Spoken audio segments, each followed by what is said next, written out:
The countdown is on. We're under 79 hours away from D-Day, and no, I'm not talking about the election. I'm talking about Dark Day, or the end of daylight saving time. That's right, no S on saving. As you all know, I hate fall, but I hate falling back even more.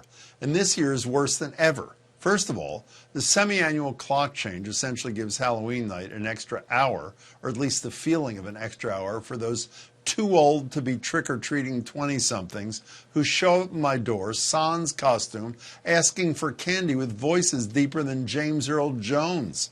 Double up on the masks or get off my step. In fact, just do the latter. And secondly, this year of all years, we do not need an extra hour of darkness to end the day.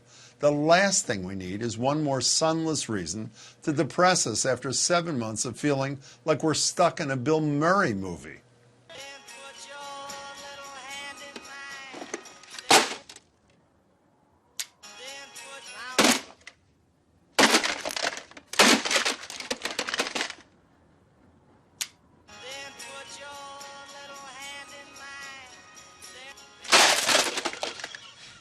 Yeah, and with coronavirus numbers rising, there's not a lot of variation in life ahead either, through socially distant holidays and the frigid, miserable days of winter.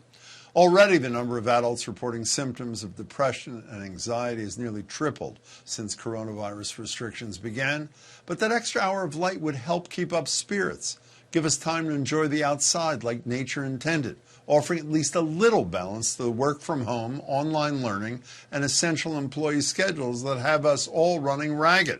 Plus, it would give people more time to safely run errands after work, something struggling businesses could certainly benefit from right now. Of course, we'd also avoid the additional injuries, heart attacks, car accidents that studies have shown come in greater numbers both when we fall back and spring forward, both of which mess with our circadian rhythms.